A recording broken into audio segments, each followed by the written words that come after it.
Hey everybody, welcome to What's Cooking in the South. I'm excited tonight. Let's have a good night of Buccaneers talk. Let's talk food. Let's talk football. Let's have fun. This is sort of all of my favorite things wrapped into one.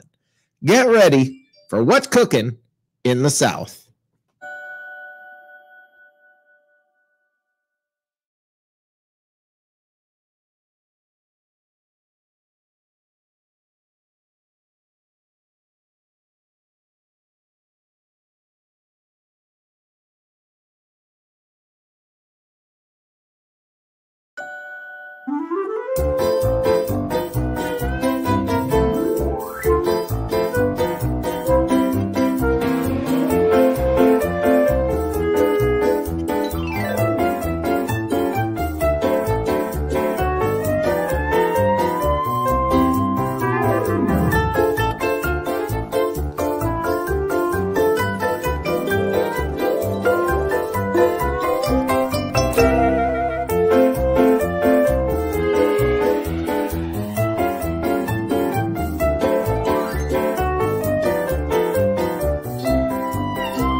People, how you feeling? All right, folks, welcome to What's Cooking in the South.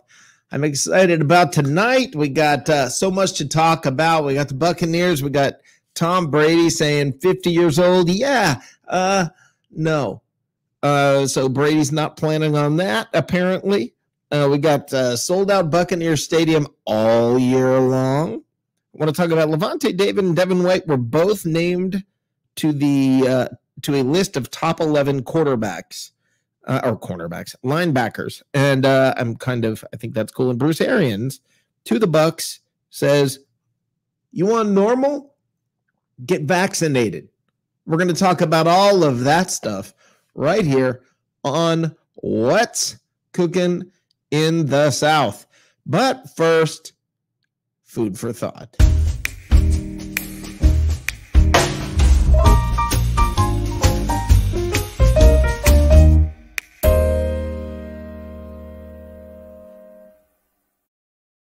Okay, Bruce Arians saying, "You want normal? Get vaccinated," got me thinking. Normal. There's nothing normal about this Buccaneers team.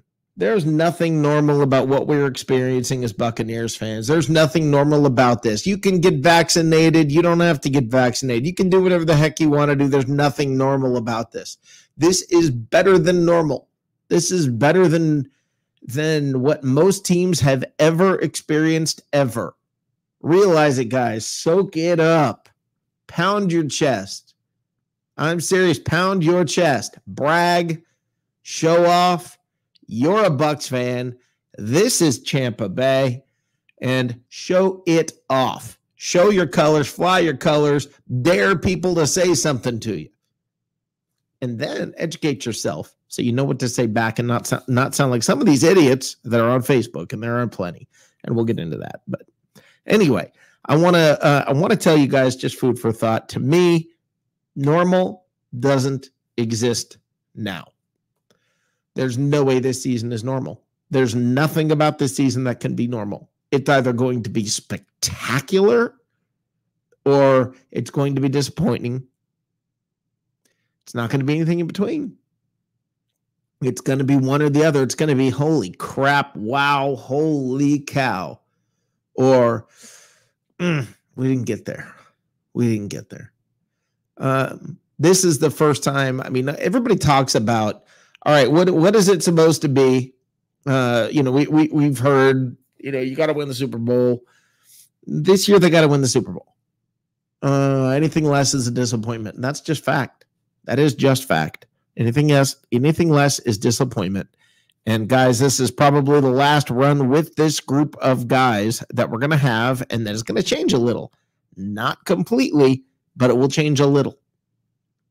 All right, Joe Tryon is in the wings, probably going to take over for JPP. Maybe next year they draft a defensive tackle, maybe to replace Sue. We don't know. And again, for everybody who thinks How in the world are they going to fill these spots when these guys leave? How in the world did they get them? They got them in free agency. Hello? They can still do that. And everybody wants to come play in Tampa now. So the opportunities will be there. Make no mistake about that. So this team, get ready. Strap them up, guys. This is going to be a fun year. I promise you that. So we also have a little thing you might have heard of. There's a hockey game going on right now. What I have is 7.5 minutes left, 0-0, 7.5 minutes left in the first period. No score, Islanders and Lightning. If I just blew a surprise for you or something, if you're recording it to watch it later, oops, sorry. But anyway, I don't know. The first thing we want to do is to bring a little miscreant madness into this trouble. The best way to do that is to bring this. If there's a guy that typifies miscreant, here we go. Hey, Matt from OKC, how you doing, brother? I'm here. I was running late. What'd you have for dinner? So far, I've had a banquet Salisbury steak thing at midday, and then you showed up on my feed, and I forgot what time it was. Oh, so I guess I'll so you haven't had dinner yet? Yeah, you haven't really had dinner yet. Okay, that's cool. I've got cool. 3 of these. That'll catch me up. Yep. I brought back from Tampa. This is kind of funny. I went by my favorite place when I was in Tampa a week ago. I went by Pierogi Grill. And I had them make 30. They're called guamki. It's stuffed cabbage. Guamki. It is stuffed cabbage. For those who've ever had stuffed cabbage, it's basically ground beef and rice together mixed. Inside, it's sort of made into, I'm going to call it a meatball sort of thing, then wrapped in cabbage and cooked. And it is one of my favorite things on the planet. Now, it's not like I'm some big cabbage lover, but this to me is, I mean, I can't tell you how much I love this stuff. Okay. So I went there, and it's kind of funny. When I told them this, I told them, okay, so here's what I want to do. You guys won't ship these, correct? They said, yes, that's right. I said, okay, I got a plan. I want you to make 30 of them for me. And I'm going to come by tomorrow with a cooler. A cooler with dry ice, regular ice, and then more dry ice. That'd do it.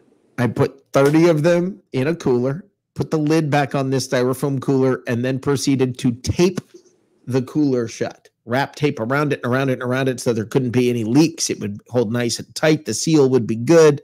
I did this, and I brought 30 of these things home. Now, I thought I was going to eat all of them. Didn't turn out that way because I told everybody about this at work, and everybody's like, what is a guamki? What's a cabbage? What cabbage roll? What are you talking about?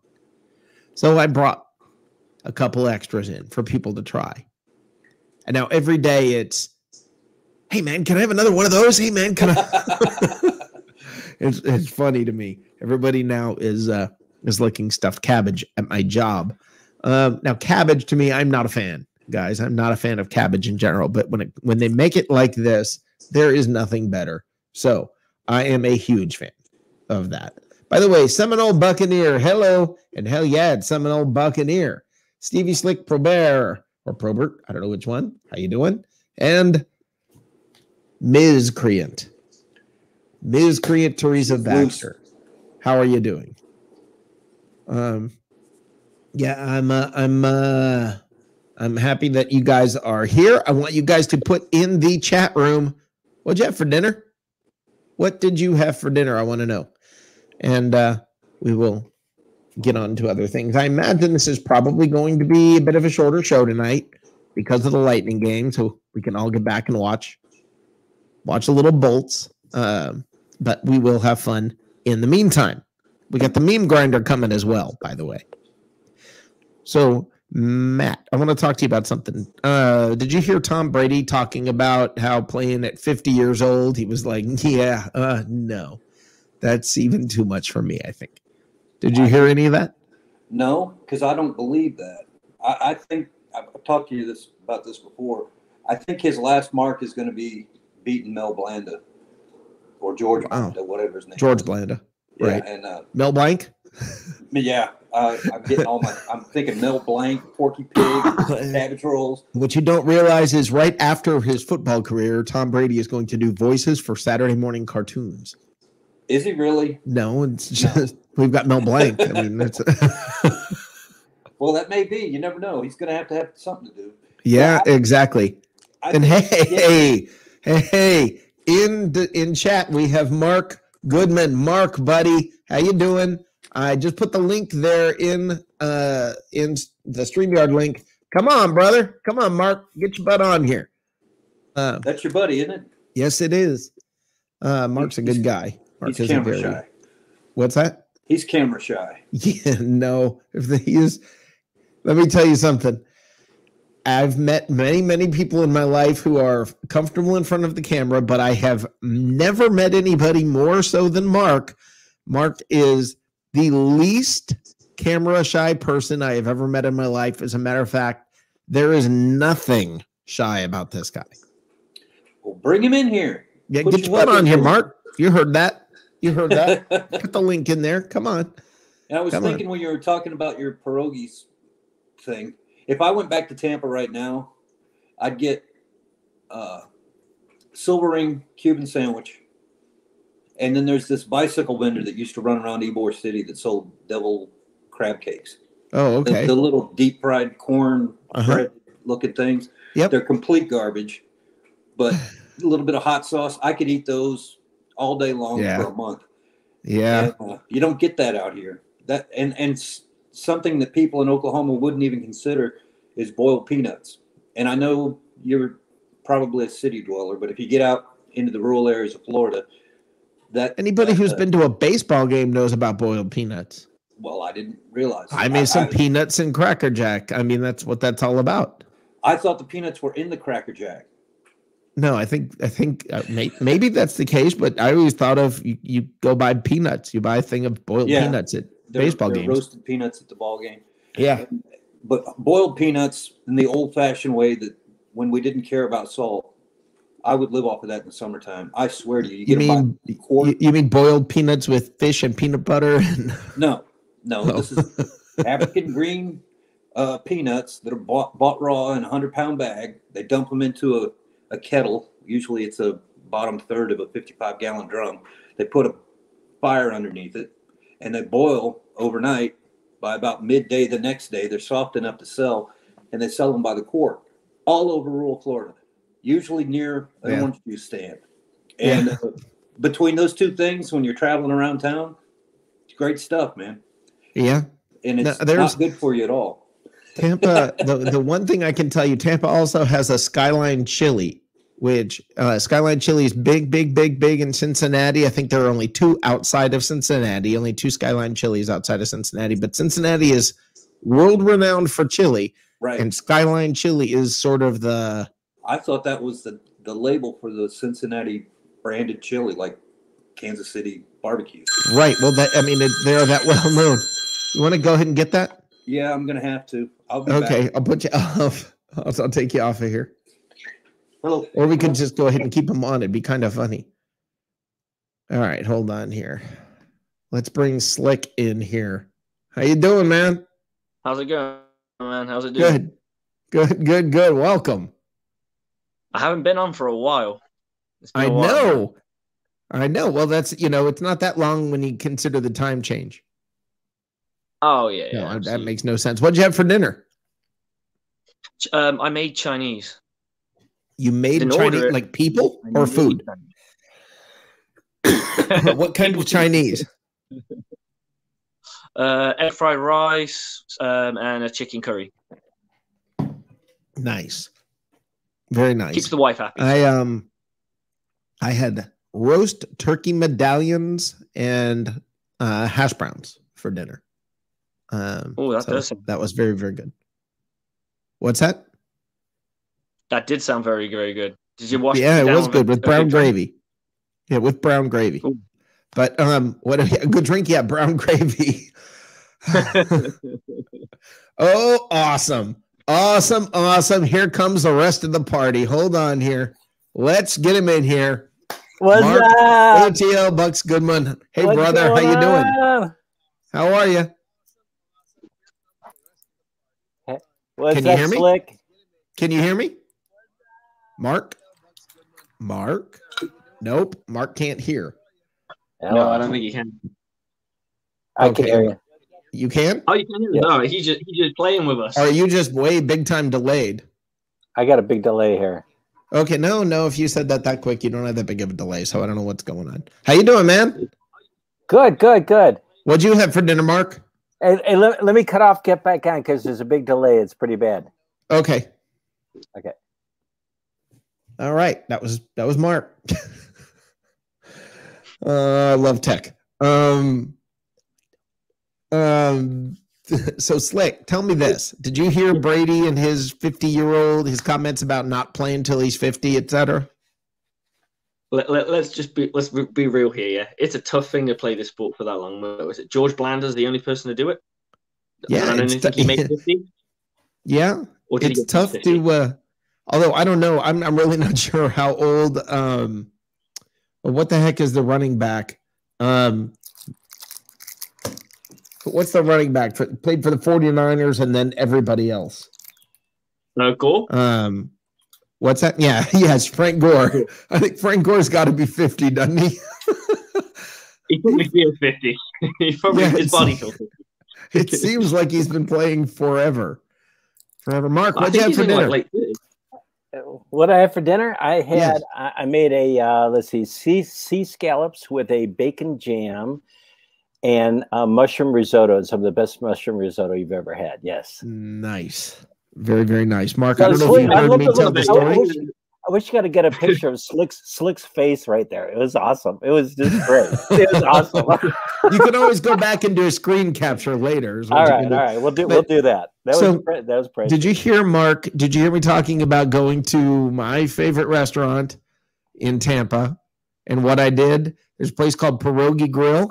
Yes. I've never been there, but I saw some of your posts about that. And it sounded amazing. And I went and bought 30 Goemkes, which are cabbage rolls, and had a phenomenal little road trip back with my car smelling like that. It was fantastic. Oh, that's great. Yeah, it was great. I kept thinking, I'm going to get pulled over, and I'm going to get pulled over by a cop, and he's going to see this taped up cooler in the back seat of my car. And when he says, "What's in it?" I'm going to say human organs. That's what it looked like. I was transporting human organs. The way the whole thing was wrapped up. Where's Slick from? From Worcester, England. Yeah, I was going to say, all you have to do is listen to him for a moment, and you'll have your answer. Right. I love it. I love it when Americans try and say Worcester. Yeah, it's a tough one. We got that sauce, though. Is it now? How do you say it? Worcester. Now, is that the same thing as the sauce that you get? Yeah, it's made down the road from where I live. Yeah, it's just 2 syllables, though. So it's just Worcester. Yeah, but because it has got the Shire in it, so you say Worcestershire. That's the correct way to say it, Worcestershire? No. Yeah, because Worcestershire is a county. Oh. Worcester is the city.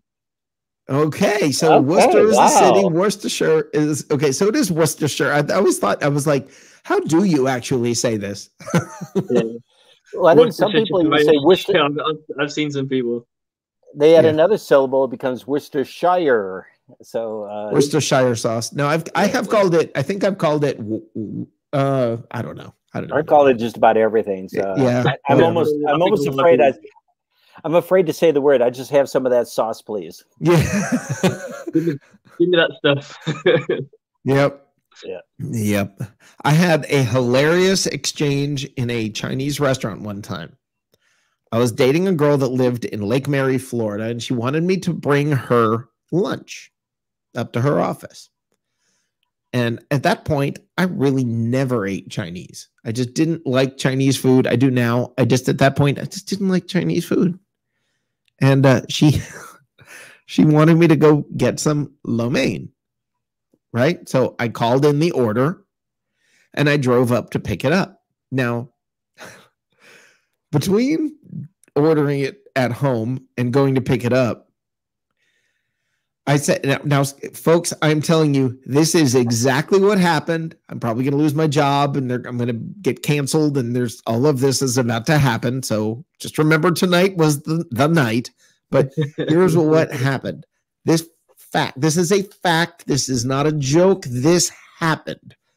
I walk into the restaurant and I had forgotten, you know how there's different types of lettuce and stuff, right? There's romaine lettuce, there's whatever. Mm-hmm. So I walked in and I said to the lady, I have 2 orders of romaine. And she said to me, no, romaine. And I went, right, yeah, 2 orders of romaine. And she goes, no, romaine. Right. It took, I mean, for like 2 or 3 minutes, we had this conversation. And I'm at the point, I'm looking around like, is there a camera around here? My uncandid camera? What the heck's going on? What am I not understanding? And finally she points. Yeah, she gets it in points. And I go, oh, romaine. Yeah. Romaine. And she's laughing. And she thought it was hilarious. But it factually happened. She's going, no, romaine. And I don't understand. That's okay. When I lived in Tampa, I had a friend of mine, Roy Lear, and he had an Asian girlfriend, and every time she would say his name, it was Loy Rear. True story. So that's nice. Very nice. Anyways, I can't wait to get back to England. That's all I can say. I miss it. Now I went to the only place, you know where I had I had real fish and chips in Southend on Sea. Oh. Now that was fun. That was fun. I had a good time. Now I don't know. I heard it went downhill, but at the time it was a lot of fun. We played all kinds of games. It was almost like going to a fair, or like a boardwalk. We had a great time. Yeah, it went downhill the moment you walked in there. Yeah, and welcome to downhill. Yeah, exactly. Yep. Yeah, but I've never been to Worcester. Nope. No, I've only been to England. I mean, I've only been to like Essex, basically outside of London. That's it. You what? I've been to Birmingham, which is not too far away, but not far from Atlanta at all, Mark. I'm from Worcester. Yeah, Birmingham's not far from Atlanta at all, Mark. A couple hours. I've been there too. Right, yeah. I wouldn't admit to that. Sorry for anybody who's listening right now from Birmingham. I actually really like Birmingham. You know what else I like about Birmingham? I like the girls in Birmingham. Yeah, because your cousin is there. I don't have any cousins in Birmingham. Yeah, well, this whole Alabama thing. Sorry. Listen, they may be fine with their cousins, but I'm fine with their cousins. So, all I know is I've always enjoyed myself in Birmingham. That's about all I've got to say about that. Birmingham has been very good to me. So, very good. The English pronunciation for Birmingham is. What's that? Birmingham. We say Birmingham. Birmingham. Yeah, because there's a small city right in the center of England called Birmingham, which is really, really close to Worcester. Everyone's heard of. Everyone probably heard of it. It's right smack bang in the middle. It's right in the Midlands, which is the area that we're in.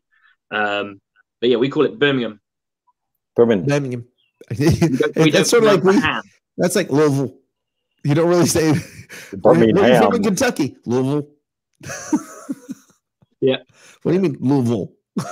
That's how they say it. But okay, the Bucs, guys. I actually want to pretend we're talking about the Bucs just a little bit. Yeah, why not? Sold out freaking stadium. Oh my God! Sold out for the year. Isn't that amazing? You remember, wasn't that long ago? They were blacked out at home because we couldn't get fans in the stadium. Yep, game after game after game. I think the last game that I was at that I can remember really clearly is the Raiders game where we just heard Raiders the whole game. The whole game. Ouch. Raiders fans cheering. Painful. Painful. Now, guess what? Guess what? Come on back. Try it again. Come on. Come on. Yeah. So I've been saying this, loud, and now I can take this message globally. Thank you, Slick. I'm now taking this message globally. My message to Bucs fans is this: learn to be a championship fan. Learn how to be a fan as a champion. That means welcome everybody else in, but give them hell. It's perfectly fine. Welcome them in. They are welcome to be a part of this, but I want to give you as much crap as I can because I've been through it. Okay, what's Slick pouring? Sorry, I hate to interrupt you, but Slick's pouring something it looks interesting. What do you got there, Slick? What is Lamb's rum? Spice rum. Lamb's rum. Okay. All right. I don't. What is Lamb's rum? Just is that nice? All right. It's got to be like 2 o'clock in the morning there now. On top of it. Yeah, bang on. You are smack on the money. Yep. Right. Okay, back to being what it means to hell. That does not mean throwing a beer at them or getting in their face or telling them they're full of whatever. Right. It's still, hey, good to have you. Welcome now. However, everybody's treating you well, and your team sucks, and we're going to kick your ass. Yeah, exactly. It's hey, oh, you're a Packers fan? That's cute. That's really cute. I remember you guys. Oh, hey, by the way, thanks, and we'll see you next year. You know, I mean, give them. Make sure they feel every little bit of crap. Hate the team, love the fan. Your team sucks, but you're cool. Come on over. You want a beer? So give them hell about their team, but still invite them over for a beer. Yes. Right? I want you to, and this is my thought process. What I'm doing now, and I live in Charlotte. So understand, me in Charlotte, I walk into, like, I'm at work, and there are Panthers fans, or there's a lot of Steelers fans, a lot of Ravens fans. And there's a lot of people from New York and all this stuff, and now they're all Islanders and fans that they're all talking after game one. I was hearing a lot of that. Now I walk back in and I'm like, hey, anybody catch game 3? just everybody shut up. I'm like, it's Champa Bay. Say it correctly. Oh, listen, I live in Atlanta. I love showing them my Super Bowl ring. And I show it to them. I say, oh, that's right. I forget. You've never seen one before. This is a ring that you get when you win a Super Bowl, and you get a big silver trophy. It's called the Lombardi. I get it. You've never seen one before. We'll show it to you sometime. I'll show you pictures. But, it's this thing that flies from boat to boat. But I like that. Boat to boat. I love it. Goat to goat. But boat to boat. I love giving them crap, but at the same time, make them feel welcome. If you've ever gone to another stadium of opposing team and been treated like crap in the sense of as a fan, they've been mean to you, they've been nasty, throw a beer at you. It's no fun. It takes away everything. Yeah, nobody should do that. You don't have to treat the other fan poorly, but you can brag. And let me tell you something right now. That's part of the game. Yeah, the Lightning are going for their second Stanley Cup in a row. The Bucs are going for their second Super Bowl in a row. The Rays are going for their second World Series in a row. You know what I say to you guys? Y'all want to know what it's like to win?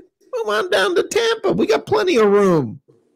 Let me bring Joshua Cole Allen in right now. Hey, brother, what'd you have for dinner? What did I have for dinner? Meatballs, pasta, garlic bread. Oh, delicious. Nice. You may be the winner, my friend. I don't know. You or Mark. I don't know. That's pretty tough. Let's find out what Eric Moreno had for dinner. Chicken tenders from Glory Days. Now, I want everybody to take notice of how Eric answered that question. When I asked him the question, he didn't act surprised. Everybody, whenever I'm on this show, like I do it every show to every guest, the first thing they do, they come on and I go, what'd you have for dinner? And they all go, oh, dinner. I just ate. Good deal. Glory Days is awesome. I'm a fan of Glory Days. Oh, who'd we just lose?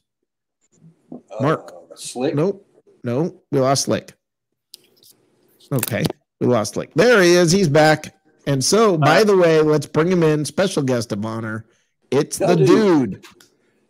There is absolutely no honor here. Let me point that out first and foremost, sir.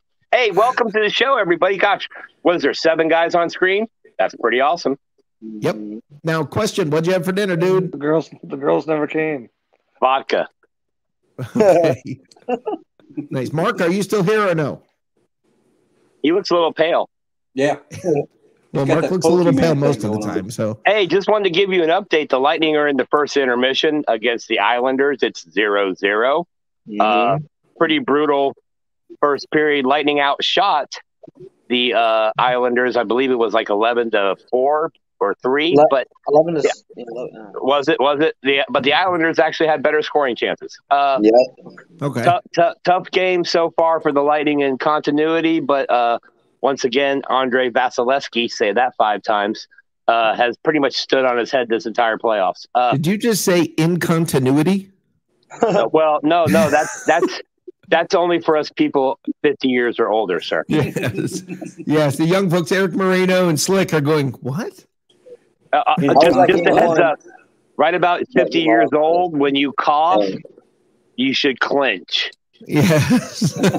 When you reach about 50, whenever you get a cough, pinch those cheeks. Yeah, squeeze those cheeks when you cough. But hey, I just wanted to jump on and say, hey, first of all, I appreciate all the support from all you guys on screen. Rick, again, knocking it out of the park. And shout out to the dedicated Buccaneer and football kitchen you have behind you. That's pretty sweet, dude. That is pretty cool, although it looks like it's falling again today because the camera's not level. I thought you were from California, maybe an earthquake or something. I don't know. I'm built on a hill. Real quick, I'll probably come back after the Lightning win if you're still on or near the end of the show just to be obnoxious. But for all those watching now, hit that share button, pound on the like, tell someone about these shows so these guys get the support they deserve. And tomorrow at 6 p.m., tune into Out of Bounds with Johnny B. That's right. Right here on Bucs Report. And then tomorrow night at 8:30, it's live from the cheap seats with the Canadian crippler, Andrew Faubert. Everybody, I'm going to jump off, let these real celebrities here on screen, especially Joshua, get some airtime. And I'll reach out to you right before the show's over, buddy. All right. See you later, my friend. Can we Joshua. Hey. You've been missing.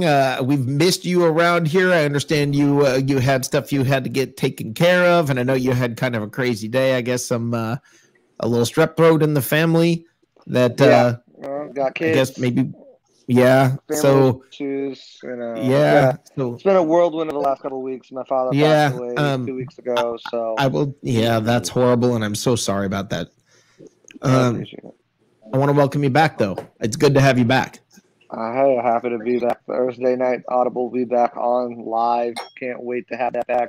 Bring that back to y'all. I appreciate the support. Appreciate all the prayers. Well wishes sent my way as well. Tough weekend, obviously, given what this weekend is. But we'll get through it. And you know how we get through it? Talking Bucs football. Talking with people that support us. So I'm here. I've been gone. I'm back. Let's get it done. Okay, question, Joshua. Tom Brady says being a 50-year-old quarterback. Yeah, that's not even probably doable for me. Read much into that? Don't read much into that. I read into what Giselle probably said about that. So I was like, no. But win another Super Bowl and then we're done. Come on. What more do you have to prove? He's like, she asked him what more he had to prove this time. He's like, I haven't gone undefeated yet, babe. Yeah, he said, I got 10 fingers. One ring is one finger is for my wedding ring. The other 9 need to be filled with Super Bowl rings. That's what he said. And one for the whatever. Yeah. That makes sense. And an extra large one. And Matt, you have heard this. You've heard this question that I've asked, but nobody else on the screen here has heard this. So I want to talk to the rest of you guys. I want to get all of your reaction to this question or this scenario. And this is going to be different probably from Joshua, who's from Boston. So this may throw him a little bit. Okay. Flash forward. The Buccaneers 2021 season is an undefeated Super Bowl championship season. They've gone back to back. The next season, they win another Super Bowl. Not undefeated, but, they pull out another Super Bowl. That's 3, correct? 15-2. Yep. 3 in a row. Let me ask you guys something. When you tell Tom Brady's career story, what's the biggest highlight? Undefeated.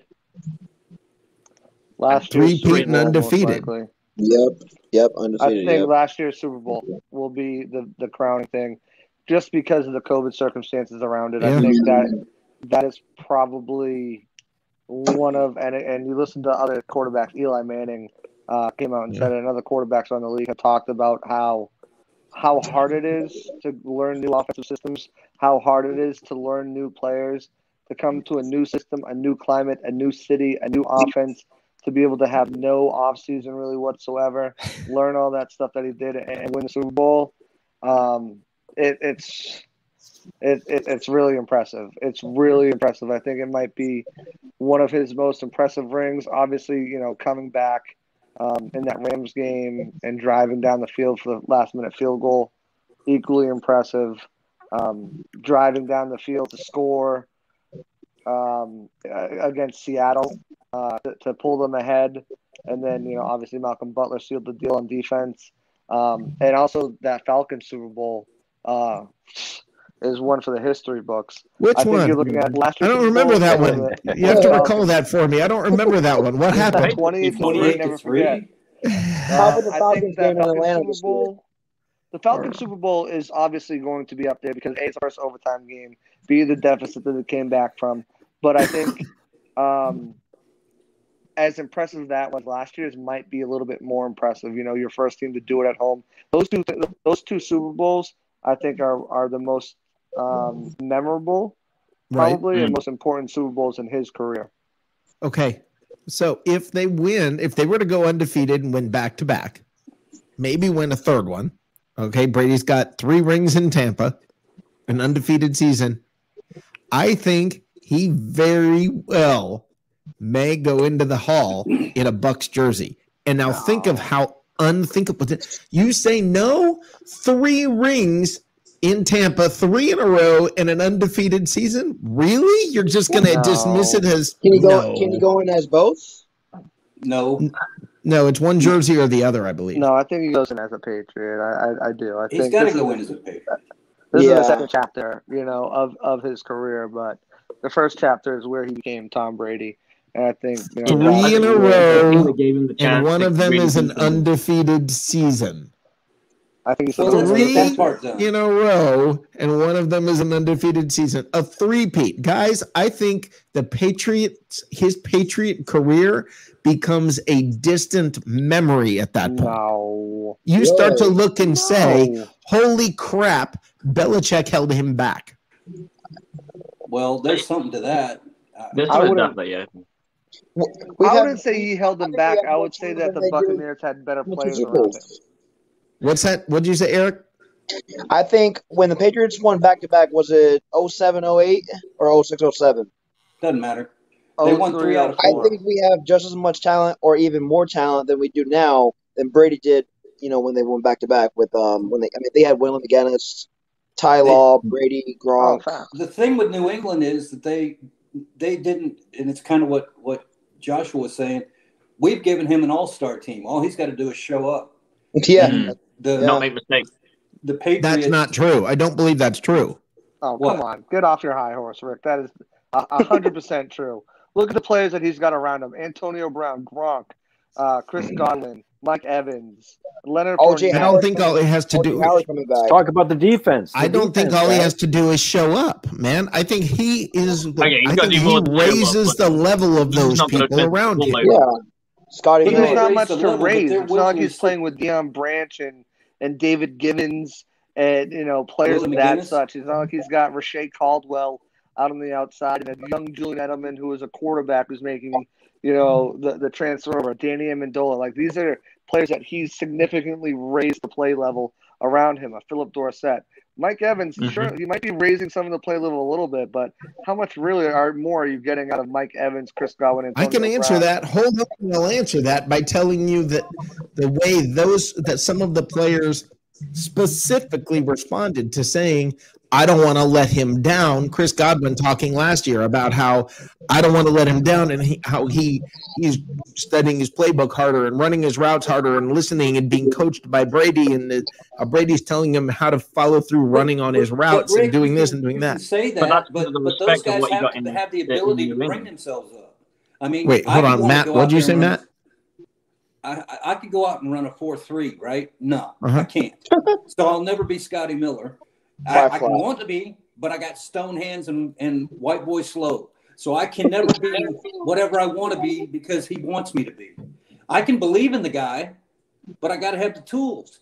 And that's what I think Joshua was alluding to. When you've got Danny Amendola and you've got those odd ducks that he would find, and he'd put them on the field and all of a sudden turn them into all-stars, that's because they had the raw potential and he knew how to uncork it. But you mean like Scotty Miller? I'm not saying Scotty Miller's a bad guy. That was yesterday. What I'm talking about is that if you're going to go looking at it like the equal equivalency here to what he had in New England on personnel, that's not even a close argument. As an overall position, the worst thing that we've got, that we talked about this last night, the linebacker core needs help. The DBs need help. But they're not that bad because they did pretty damn good. No, I understand. But to say all he had to do was show up is basically you're saying, oh, yeah, this team would have done the same thing with Winston or Gabbert. I think it's more of a turn of phrase. I don't think it's like to say he's just going to turn up. I think it's more like a turn of phrase. As long as he doesn't turn over the ball, he plays that game manager that he's capable of playing, that we're always going to be in a position to win because of the talent that's around him. Because it's not just saying that he just cuffs. It's the talent with him as well, though, because if you absolutely anybody here, let's go around the horn. Start with you, Joshua. Start with you. Yes or no? Do the Bucs win the Super Bowl last year with Blaine Gabbert? The significant drop off. No, hold on. Everybody else be quiet. That's not a fair question. It's all he has to do is show up. That's not what was meant by that statement, though. You know it. You mean all he had to do was show up and be his great self? Okay. No. Yeah. I mean, you put Ryan Tannehill on this team, you're talking about a potential Super Bowl winner. I mean, if you put on a serviceable quarterback who's going to take care of the ball, manage the game. Jameis.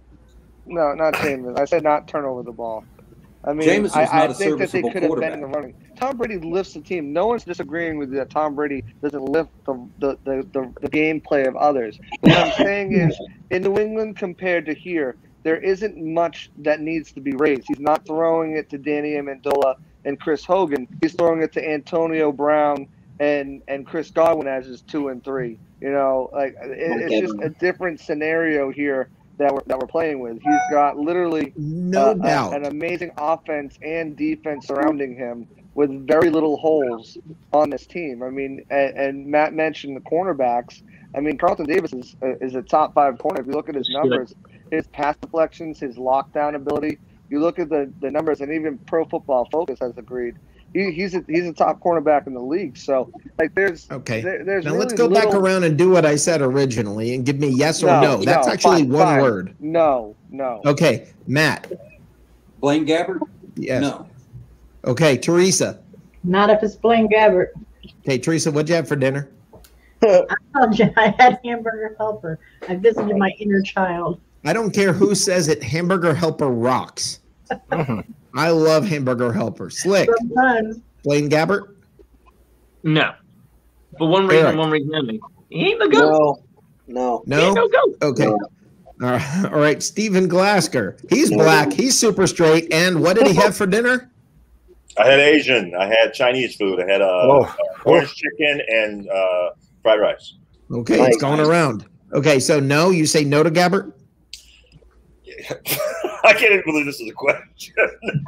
Well, Andrew? Yes, sir. Would they have won the Super Bowl with Gabbert? Yes, sir. Stop it. No. Okay. Okay, so Andrew, what'd you have for dinner? Little Caesars, my friend. It's Saturday. That works. Nice. That works. Hey, Okay, so you guys quick. got all this. Now hold on. We've gone through this. Now, so Brady just needed to show up and be his normal brilliant self. Okay. If that's the metric that we're talking about, well, yes, he's the greatest of all time.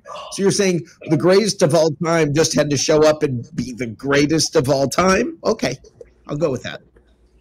Man, I just wanted. Oh man, he left this to that because I really JCA. I want to believe that when he said, "Oh, you know, Ryan Tannehill could have come here and the same result could have happened," I want to believe he's either trolling or high because there's no way. He never said it necessarily as Super Bowl. necessarily. Well, let's find out. Result. Joshua, were you trolling or high when you said Ryan Tannehill? This is a question from Stephen Glasker. No, I think if you put a competent quarterback in there who's going to not turn the ball over, I'm not calling Ryan Tannehill all world, but I think if you put a quarterback in there like him or at his level, who Stephen Glasker can go ceiling and roll his eyes all he wants. But the facts are Ryan Tannehill has better stats the past 2 years than a Patrick Mahomes. I'm not saying he's better than Patrick Mahomes. I'm not saying he's the correct type of playmaker Patrick Mahomes is. But with this offense, this defense, he could manage the game. He can manage the game well enough with the coaching, I think, to carry this team to a Super Bowl. Yes, I do. I think Teddy Bridgewater would have had. He won't have Derrick Henry in Tampa. May I ask a question? Yeah, may I ask? Wait. May I ask a question, JCA? Okay, let's say you're right, and Ryan Tannehill came here. They had the same offense last year, right? The same offense last year, except for Gronk and, of course, Fournette. You know, who came because of Brady. What was the record last year? Who came because of Brady. Yeah, but you're also, I mean, yeah, Gronk. Okay, cool. Gronk, AB. Still a great offense around them. But what I'm saying is, and the emphasis I put on it was not turn the ball over, not make mistakes. Jameis Winston, if you take away a lot of those turnovers and mistakes, that team was going to playoffs. They had a playoff projection. Hold on before anybody says anything. There's a key that's being missed. Tom Brady didn't come to a team with Leonard Fournette. Tom Brady didn't come to a team with Rob Gronkowski. Tom Brady didn't come to a team with AB on it. Correct. I mean, the roster construction changed once you had him in here. Correct. But that's what I'm. Well, I mean, come on. You're saying with the quarterback. Now you're. No, I'm saying it took Tom Brady, the greatest of all time, being the greatest of all time, which is why these other great players came here. It's Tom Brady. It's not when somebody says the words, he just had to show up. Hey. Gronk and AB came here because of Tom. Wait, let's bring the voice of reason in here, Teresa. Well, I'm just thinking that the greatest thing Brady brought to the team is a change in mindset. Yes. I don't think anything was going to happen until we quit thinking we're losers. Hallelujah. That's what I'm trying to say, Teresa. Thank you. It's not that he just had to show up. He had to show up and change the entire effing culture. And you know who believes that? You know who believes that? The players. Yes. I've heard Chris Godwin say it. I've heard Mike Evans say it. Yep. I've heard the coaches say it. I've heard the owners say it. Yep. And no one said that, but the talent on the team with a confident quarterback would have made the playoffs. Could they won the Super Bowl? No, that wasn't the question posed. You know, could they make the playoffs and potentially the Super Bowl with the talent on the team with a different quarterback? Blaine Gabbert? I never asked that question, Joshua. You said could they make it with Blaine Gabbert? I asked the Gabbert question after Joshua's comment. Well, not before. I didn't say the just show up comment. That was not me. No, your comment, Joshua, was you said he just had to show up. That's exactly what you said. That wasn't my comment. That was me. Yeah, that was you? Yeah. Oh, I'm sorry, Joshua. I was blaming you for Matt. Matt's the idiot. Yeah, I'm not the idiot. You did my mic and everything on me. You remember the 29 Yankees? I didn't, right? Rick, you remember the 29 Yankees? No. Does anyone? No, I wasn't alive. Babe Ruth and Garrett. How old do you think I am? He's 45. Historically, everybody knows that Yankees team that had basically Cooperstown on the field. And it's because they had that much talent that they could do whatever they wanted to, and they won over and over and over and over. Because there was no soft spot on the roster. Now, haven't the Yankees done that? Haven't the Yankees done that though many times? This is my point. You're actually almost proving my point. Haven't the Yankees done that many times? Gone out and spent all this money, stacked the roster, brought in great things. There's no holes anywhere on the roster, and then they struggle. I mean, you're kind of proving my point. This is exactly what I'm trying to say about Tom Brady. Tom Brady showed up, changed the way an entire organization does business, conducts business, and everything, from the marketing department to the media relations department, from the internet and website department to the players on the field, the coaching. Everything about this team changed and became driven to excellence, and it wasn't because, okay, we got rid of Jameis. No, it was because we brought in Tom Brady. The marketing department changed because of Tom Brady. The defense changed because of Tom Brady. Not just because he showed up, because he showed up and demanded excellence. No one's arguing that, and this all stemmed from the question that you originally asked. When Tom Brady goes in the Hall of Fame, if he potentially wins 2 more Super Bowls and goes undefeated, correct, would he go into the Hall of Fame as a Buccaneer or as a Patriot? And even with everything that this conversation has brought along the way, I still think the 6 championships with the Patriots, the longevity, how he became and built up, and when he first walked in that room and said, "I'm the best decision that this organization has ever made," proved that over 20 years of excellence. I will put my money on it that he will go into the Hall of Fame, no matter what. Okay, now stop for a second and pretend it's the year is 2030. Brady's been retired for a few years. Okay. Brady's been retired for a year and a half, maybe. I don't know. But no, he's been retired for a few years. And now somebody sits here and tells their kid, let me tell you about Tom Brady. Let me tell you what this guy did. What's the first thing coming out of your mouth if he had those 3 years in a row in an undefeated season? He won 9 championships. He won 9 championships. He went undefeated. He won 3 in a row. Those are the things that are the lead story in his career would be Tampa. That's unthinkable. The recency bias about it. No. If he wins 3 in a row and goes undefeated, it's not recency bias. That's a nice catchphrase, but it doesn't apply. I said 2030. That's not recency bias. What has he done? What was the end of his career look like? Better than the beginning of his career. Better than the middle of his career. It's the best of his career. What did he do 30 years ago? Well, 30 years ago, he won a championship the first every year starting. Then he won 2 more in 3 years after that. Then he went on a span where he didn't win. Then he won 3 more in 5 years after that, going to 2 other ones. Then he came to Tampa and won 3 in a row.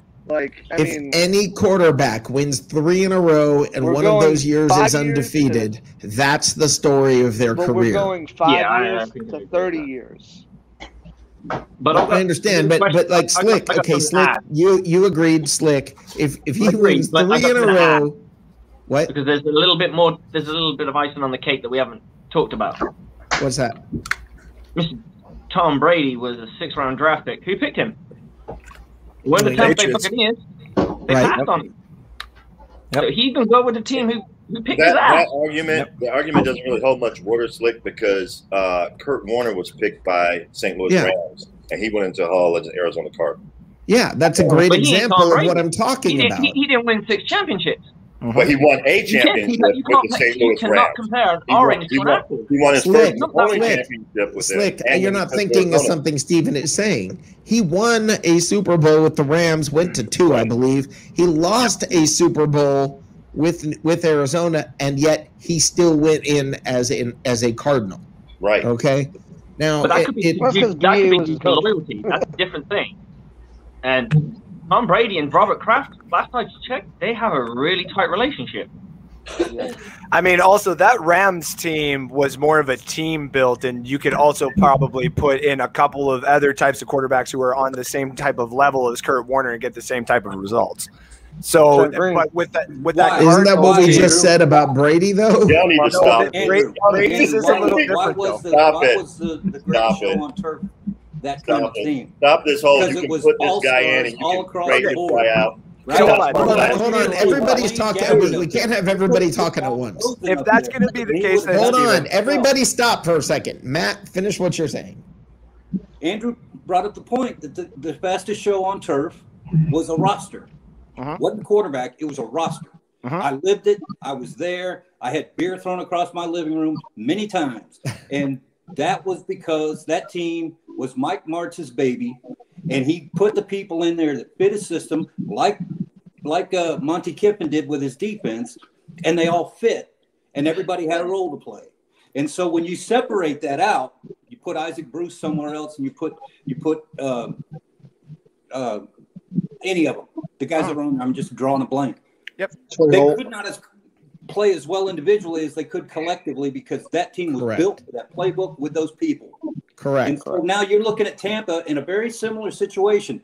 That team is rostered with players that on any other team would be on a Pro Bowl roster because they'd be the best on the roster for the most part. Our 5 and 6 guys probably would be starters in some cities like Cincinnati, someplace that sucks. But the point is, you take Brady out of the mix and you put in at his peak Kurt Warner, he could get the same result because the team had the depth and the tools, and the team had the right coaching and playbook for the roster. And that's what Andrew's saying about the St. Louis Rams. That particular era, they were ahead of the game. They were like Mouse Davis with Atlanta was for a while, with that run and gun offense that they had out of the USFL. Nobody figured it out. Stephen, what were you saying, Stephen? My head. It's a good thing I'm drinking. That's all I got to say. I'm like, guys, look. I don't understand what you're not getting about the history that took place. Who was the quarterback in St. Louis before Kurt Warner? I believe it was a guy named Trent Green. Trent Green was supposed to be pretty good, huh? In fact, he was a pretty high draft pick. Was supposed to, but somehow they never made it to the Super Bowl with Trent Green. It took Kurt Warner. Yeah, Kurt Warner took him to 2 Super Bowls. In fact, that's right. Trent Green had very good success with the Kansas City Chiefs afterwards. And then they dumped Kurt Warner. Trent Green. No, Trent Green did not go on to have very big success with Kansas City. He did okay. He did all right. He brought them to the playoffs a few times in Kansas City. But he didn't get them to a Super Bowl with the Rams to the Super Bowl, and Kurt Warner got them to 2. And then if anybody, they're kind of Sean King brought the Bucs to the Super Bowl a couple of times. They didn't go back to another Super Bowl. Isn't that interesting how that works? Right. In Arizona. Right. Rating people, this person played it. Stop it. You know who else is a good quarterback then, Stephen? Ryan Fitzpatrick, if we're going to talk about I'm going to punch you in the face. Listen. My point was only to, thank you. My point was only to kind of support Joshua Cole here on what he said a little bit. Is when he used Ryan Tannehill, it was only say in the heat of the moment in a nice discussion that we're all having, where he throws a nice middle core type quarterback out there. I would argue the fact that if you were to throw a Russell Wilson or an Aaron Rodgers or one of those type of veteran style quarterbacks in this offense that they had, you may not still get Leonard Fournette, still may not get Gronk, but you still may attract a couple of other free agents, and you still may get the ability, the chance at going to a Super Bowl. The only reason we had this with Brady is because when Brady comes in, he is the GOAT. Obviously, the GOAT mentality brings out the best in everybody. The GOAT mentality does exist with Aaron Rodgers, respectively. That GOAT mentality does exist with Russell Wilson and Deshaun Watson to an extent, but because we don't know what's going on to that side, we're not going to bring them into this. Those other two that we do bring up, though, if they were to come in, you use them in the system, you get that culture change that's kind of going on, you may have something. But again, it's not the GOAT mentality. Okay. The GOAT mentality put it over the top. Hold on. Thing about that, all right, now everybody wait. Everybody hold on. One point and then I'm hopping off anyways. Go quick, because I got a point and it's my show. The thing about Tom Brady here, right? And of course, watched him his entire career, saw him play live his entire career. got to witness exactly what Rick is talking about, the culture change, the way that he gets everybody to play up a certain level because they don't want to let him down. Let's not forget about the individual players on this team and the coaching staff. The culture change was already happening in BA as well. Tom Brady All right, fed that. Hold on. Everybody's going out to the lobby. Everybody's going to the lobby. Hold on. Rick rant. Oh my God, you guys are killing me. I'm serious. You guys are killing me with all this talk. Hold on. Yes, it's time.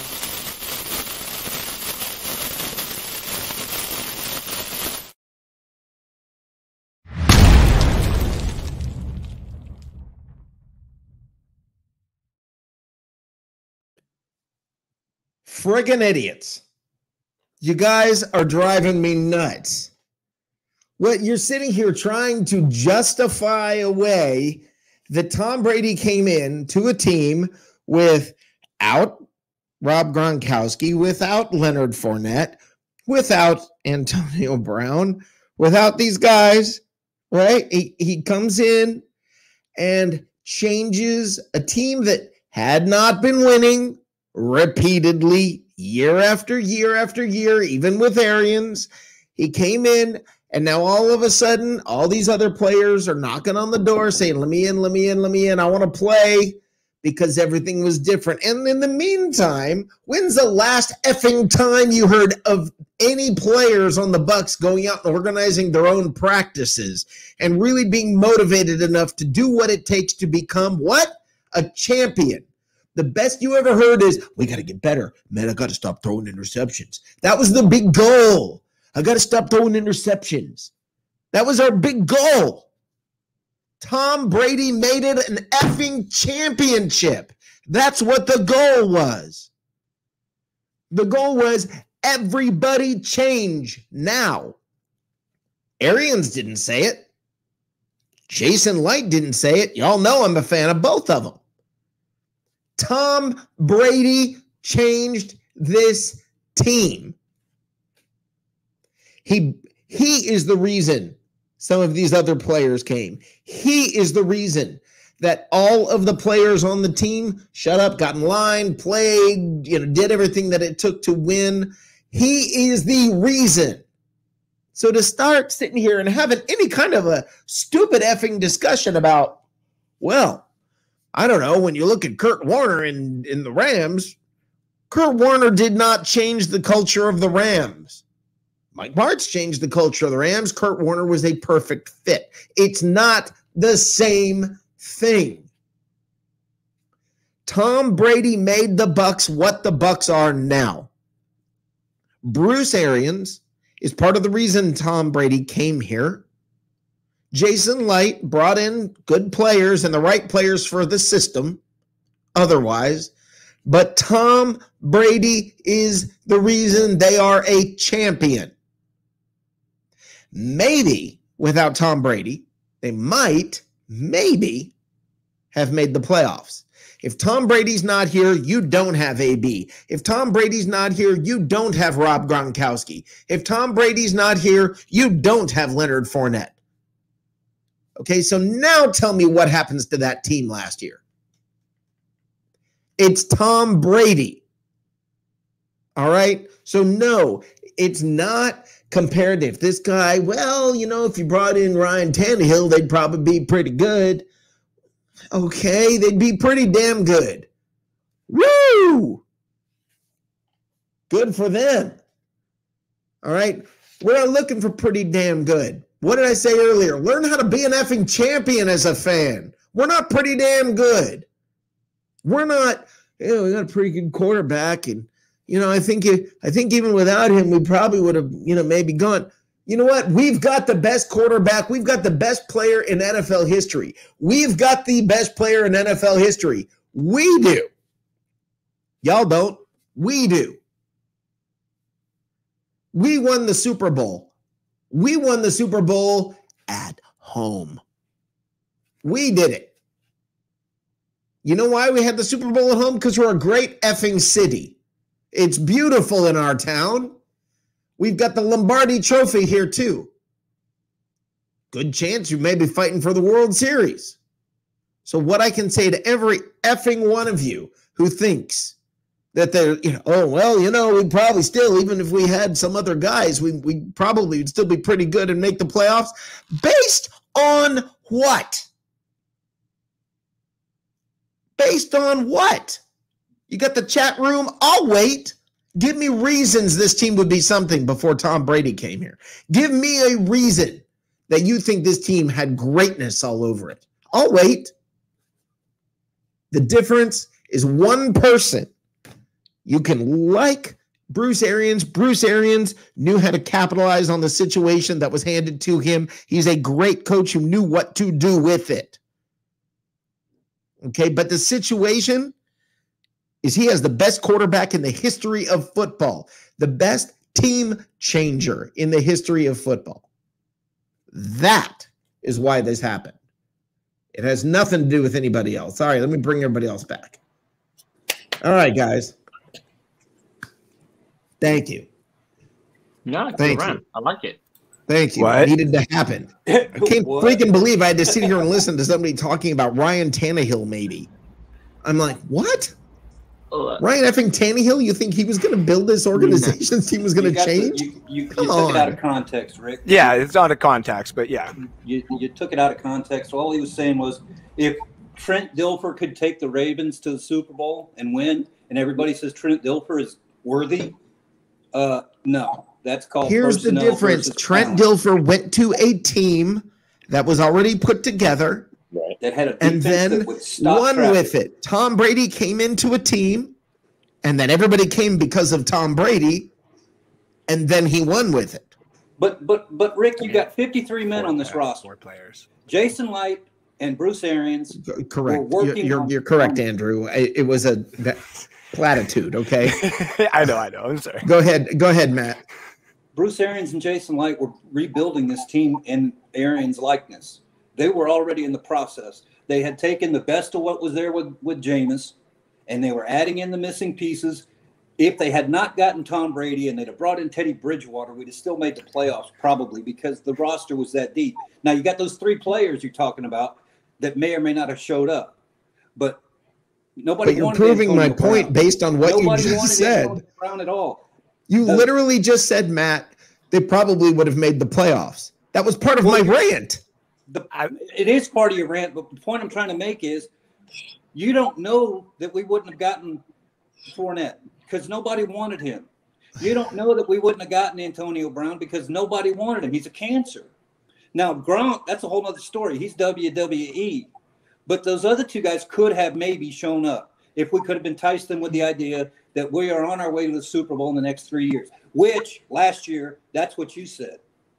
So I said what? First got this started, we weren't. Wait, last year I said what? Last year at the beginning of the season when we got Brady, we were happy, we were overjoyed and all of that, but you cautioned people that, no, don't think that we're going to go undefeated because of Brady. Then all of a sudden in the middle of the season, he had that one halftime rah-rah win for the Gipper speech, and everything changed. But up to the point where they had, I think that was Atlanta, right? Where he flipped the switch. Up to then, halftime in Atlanta. It was building together in a COVID era when you couldn't practice together. Matt, I feel like you're proving my point, not yours. Is the thing. I feel like your argument, everything you're saying, I agree with, but it proves my point that Brady brought it in. Yes, at the beginning of last year, I said don't get your hopes up because, it's going to take a while and blah, blah, blah. And it didn't because he's that good and he changed everything.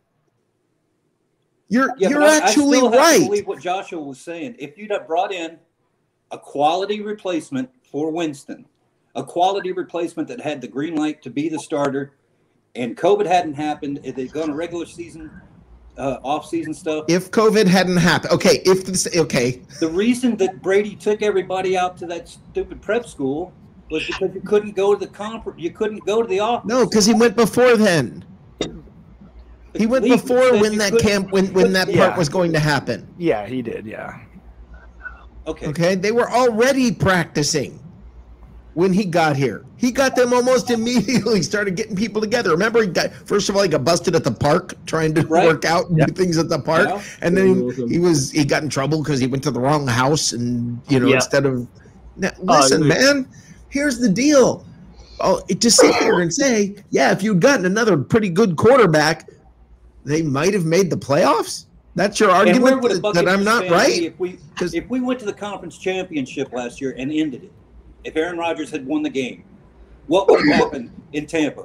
That was a fantastic year. We haven't seen anything like that since Brad Johnson. You're proving We're on our way. My point, Next year's Matt. going to be great. You can't believe what's going to happen over the offseason because we are on our way. Bruce Arians walks across the But you're proving my point. Huh? You're proving my point. Best case scenario, you're saying, hey, maybe we would have gone to the playoffs. Maybe if everything went really well and the pandemic didn't happen, and whatever, if all this stuff happened, then maybe we might have made it to the NFC Championship game, and then everybody would have said, hey, we're pretty good, maybe next year. And I'm saying Tom Brady came in, the roster is different, we won a championship, we're Super Bowl champs now, and we can be again next year. And we did it as a fifth. That's a whole different story. Did it as a fifth seed. I think the fans would have been happy with getting to the NFC Championship game. It would have shown drastic improvement over what we had suffered through for the last 4.5 years. Great. Right? We could have gotten better, but not what this team is. This team was made by Tom Brady. Okay. You know what this whole argument sounds like to me? What? It sounds like stupid bleep Buck fans say. It really, because you're taking the whole. Never mind the fact that we won a Super Bowl with the greatest quarterback in NFL history. If we didn't have him, we would have at least made the playoffs. You go to the playoffs. You go to the playoffs. Anything can happen, though, right? Exactly. The Packers won as a 6th seed. You got to remember that. We also had teams go into the playoffs at 7 and 9, almost go to the damn Super Bowl. Anything can happen, man. Ryan Tannehill almost beat the Chiefs. You remember that? You remember that? Remember when? Let me say it again. Almost. Almost, yes. Boy, see, this is my point. Everybody's examples. Every one of these examples. Ryan Tannehill went to the playoffs and almost beat the Chiefs. That's your big thing. They went to the playoffs and almost won. Almost beating the Chiefs has allowed their culture to, make trades for Julio Jones, things that you wouldn't have expected 2 years. So yes, obviously what the Bucs did is going to bring everybody in right now. But what the Titans did, just using the example because we're using Ryan Tannehill, right? What the Titans have done is just have to take a little bit of time because you got to obviously get everyone to believe and go into Tennessee and play for the Titans. My point is this. Throw all of that out. Throw every example from everybody else out here. You're saying they would have gotten better. Okay, I'm not saying they wouldn't have gotten better. I'm saying they wouldn't be a champion. No, yeah, if you wanted the championship with the Bucs like in the first year, the only recipe that it would have been is Tom Brady. And even when we had this conversation at the beginning of the year, it was still not necessarily laughable, but it was still like, is this even possible? Like, wow, I agree completely. To that point, yes, I give you that. I give you that point. Go ahead, Steven. People outside of Bucs Nation believed it was possible. They said, "Oh, they're getting that guy with those weapons. Those guys, they can be a contender." Hey, we even thought that we thought we would be a contender too. We were just scared to say it because we had been in that slump for so long. You're pretty right about that, Andrew. It was like you had the hope, but you still sat there and said, "No." Rick, that's why. Do me a favor. You got to play the stupid bleep Bucs fans. I don't have it. It's not my gig right now. It's Andrew. You know what? Rick, just film this. I'll get it updated onto Rick so that he can have it here again too. Don't worry. I would just like to point out the whole stuff about Arizona and I love your accent. I hear it a lot. No, basically, Tom Brady came to. My answer was that Tom Brady will probably go back and retire as a Patriot because of what he's done. team that gave him an opportunity. And we always hear from everybody, from Tom Brady himself, that, oh, I was a number such and such draft pick. That means something to him. I don't think he's just going to discount because he did this with the Bucs. I'm not saying he won't. I think it's a matter of discounting it. No, it's not. I'm Rick. I'm not 100% disagreeing with you.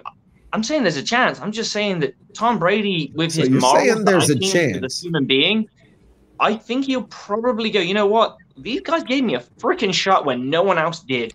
No one else did, and I became this. And the Buccaneers, that very well may be the case. Came along and gave me my opportunity to ascend even further, and made me love football in a different way. Because we've all seen Tom Brady come out, and he's given all those memes, and he's given that bit of fun now. We get to see fun. Something though. Let me ask you something. Somebody who becomes famous as a singer, when they win their first Grammy, the chances are it's not, oh, my first vocal coach. When they're up there, first of all, what are they thinking? They're thinking, look what I did. I did it. Right? It's not all, oh, let me ponder and reflect upon the beginnings, my humble beginnings. That sounds great. But also, now understand, what if Tom Brady wants to become a coach? And guess where the doors are going to be wide open? He won't. Slick's not been. You don't think he wants to become a coach? You know what I would say from this? Tom Brady is going to sail into the sunset with his lovely wife Giselle and his children because he has spent the last whatever year. Let's say he gets to 45. He gets to 45. That's all the stuff that he's missed with his sons, his daughter. He got Superman wife. Hold on. Now, okay. Oh my God, I'm gonna have 2 rants in one effing show. Oh no! You know what? I hate this. Okay, I freaking hate this whole thing when we talk about athletes, and it's like all the things that they missed because they were an athlete. Like the traveling salesman who's gone 4 or 5 days a week doesn't have to miss the same freaking stuff, okay? Real people have to miss that stuff because they got to stay late and work at the office or they've got to whatever. It's not like only athletes miss and, you know, all of this. I mean, I'm sorry. You join the freaking military and talk to me about that, okay? So to me, this whole, oh, these athletes miss so much with their families. Are you kidding me? They play an average of how long, and they make an average of how much, and then they have plenty of time each year to spend with their families, more than the average guy. Think about this, guys. The average freaking NFL player spends more time with their family than other people in their day jobs. Probably most of the people here on screen. Okay, when you are or were working, the time was you were looking and going, holy crap, I wish I could just go home. And then for 6 months out of the year, that's what they do? I'm telling you, Tom Brady, when Tom Brady retires, he's done with football. Johnny Dean, are you out there? Johnny Dean, the professor. He will be done. He will not be coaching. Somebody send Johnny Dean a message telling him to get his butt on here. He's in the lobby. I think Slick. I think the point that Rick is making, and it's not that your point's not valid. He might retire, and he's most likely to retire as a New England Patriot for sure. Yes. However, the point Rick was attempting to make, and I thought it was a pretty valid point. Apparently, I didn't. And this is somebody who's followed Tom Brady since his Michigan days. If he wins another Super Bowl, and let's just say this season they're undefeated, and then his final season at age 45, they go to another Super Bowl and win, albeit not undefeated, but now they're the first team. Oh, they're already the first team to win a Super Bowl on their own home turf. They're the first team to do that. They would then be the first team to go back-to-back since 2003, 2004, and they would be the first, and they would also be the first team to go undefeated 20 games. Right. No other teams have done it in 20 games. Right. And then they would be the first team to go to three-peat. Back to It would be there's an argument for him going, you know what? I mean, Tampa Bay was a lot. I'm serious. You know what? What you just said is bang on. There's an argument. I never said it wasn't impossible. I just said that I think, in my own personal opinion, that he would probably sway to the New England Patriots. I'd rather him be a Buc. I'd rather him finish and go, you know what? I want to be a Buc. I want Gronkowski, Antonio Brown. I want them all to turn around. I want the Bucs. I love it. That's the best thing that could happen. But I just think him personally. Okay. It doesn't mean I'm wrong. It doesn't mean I'm right. Hold on. Johnny, first of all, what'd you have for dinner? Spaghetti. All right, spaghetti. Awesome. Now, everybody, listen to Johnny reply to Slick when Slick says, no way Brady wants to coach. Go ahead, Johnny. Yeah, Brady's going to coach. Brady's going to coach, and not only that, he's probably going to be a GM or a president of operations one day because he is addicted to football. Anybody that's played this game, even from the high school level, that has that addiction understands what I'm saying. That addiction is with you. You can't get away from the locker room. You can't get away from that crowd, the people. And Brady has it worse than anybody I've ever seen in my life.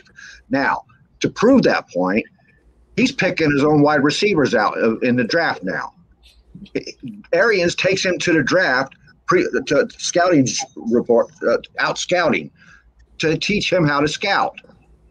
There's no way he's not going to be involved with football afterwards. And what Rick said about spending time with family, that's absolutely correct. Okay. Yeah. Right. Okay. Show's over. Let me put it. I never said he wouldn't. I just said I don't think he will. I just gave an opinion. I didn't say I was bang on right and this was set down the middle. This is what he's going to do. I don't know what Tom Brady is actually right now. Slick is going wide. Am I up this late talking to these people? Part of the reason he came to the Bucs was so that he would have more involvement in team activity. Absolutely, and I completely agree with you. I just think he might step away, and that's him done. I'm not saying he wouldn't. I'm just saying I think there's a high chance that he would. I want to say this. I believe Tom Brady has fallen in love with the Tampa Bay area. Okay, I believe Tom Brady. Yeah. He loves the area. He's, when he said, "There's no way I'm ever going back to New England." I think the thing is this. I think you're talking about a guy that. I think he's like, wow, so this is what home feels like. And, I think that's where he's I think that's what's different. Johnny and I disagree on a lot of things. Slick, I hope you don't take it personally that I'm that. No, not at all. I just don't want you to think that I'm saying it's set in stone. I just think I don't think I can be wrong. No, so you're partially right. I'm about a lot of stuff. My wife tells me I'm wrong all the time. That's funny. Your wife tells me that too.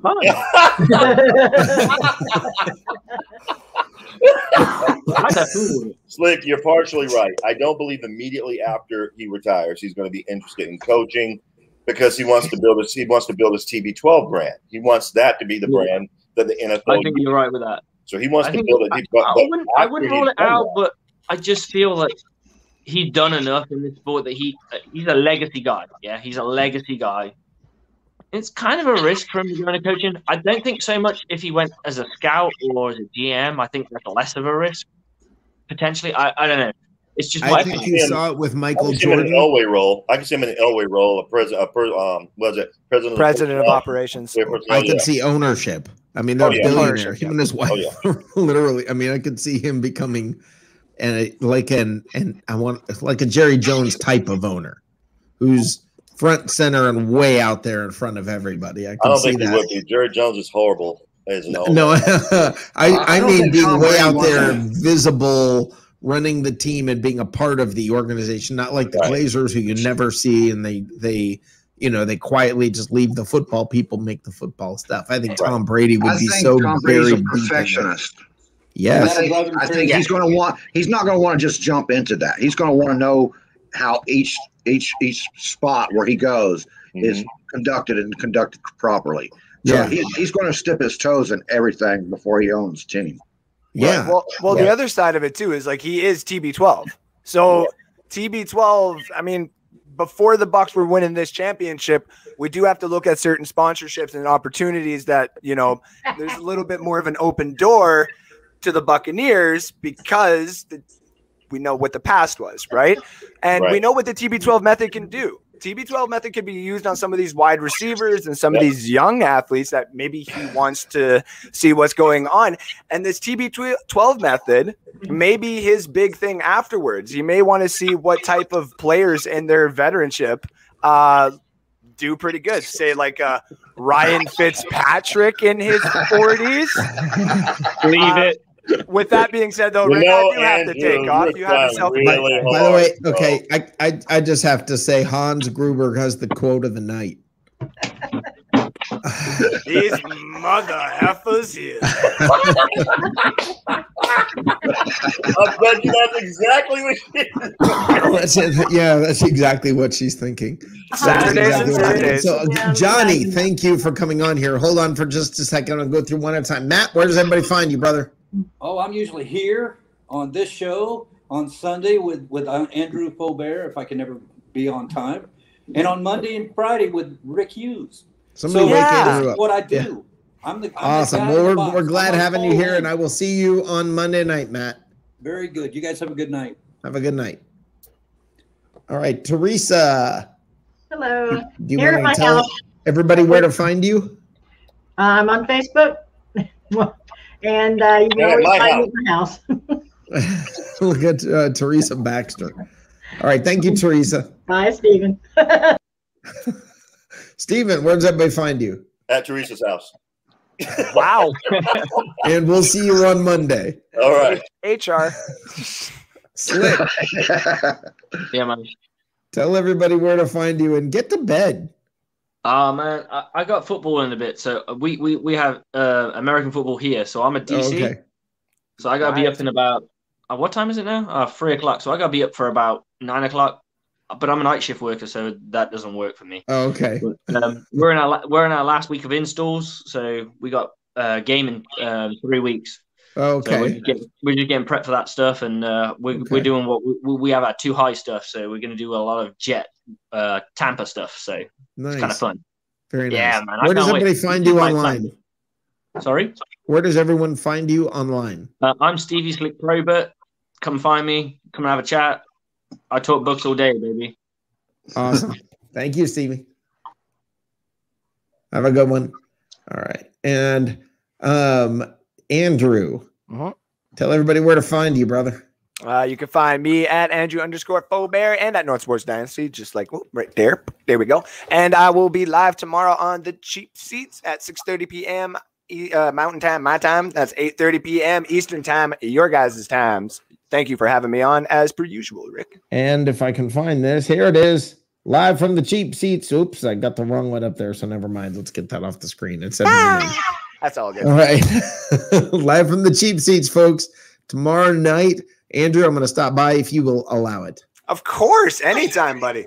Awesome. All right. Have a good one. You too, buddy. All right. And I want a special moment here. I want to thank Johnny Dean for coming on. Johnny, thank you so much for coming on. I don't know if you heard me calling for you, but I appreciate the fact that you came on and explained what you needed to, explained your thinking regarding Brady. I very much appreciate it because I felt like I was sort of the lone wolf on that. Yeah, so. I heard you yelling, and I jumped in here. I was chasing a dog. So okay, like Johnny, help! Johnny, where does everybody find you? Right there. Yep. BR, which is Bucs Report, North Sports Dynasty NFL edition on Thursday nights at 11 p.m. And all right. Sports. And what was that? What's Happening Sports. What's Happening Sports and Entertainment, or just What's Happening Sports? Just What's Happening Sports. It's all right. Page. You guys can look that up. And awesome. Thank you, Johnny. I very much appreciate you. Later, guys. Have a good one. That was awesome. So we never even got to the meme grinder tonight. That's all right. More for later. Maybe I'll do them this week. I don't know. We'll figure it out. Anyway, I want to tell you guys, thank you for being here. You guys mean the world to me. It's why you guys are why I do this. I can tell you that. And I mean it truthfully. End of the second period, by the way. Islanders 3, Lightning 0. Just letting y'all know. Islanders 3, Lightning 0 at the end of the period. That really sucks. So anyway, guys, thanks for being here. Have a great night, and we will see you on Monday. I will see you on Monday at 9 o'clock on the Bucs Report show, or tune in tomorrow to Live from the Cheap Seats, and you'll catch me there also. Thank you guys for being here. Thanks. Seriously, I appreciate you guys more than you know. And I want y'all to have a great night. Go Bucs. See you later.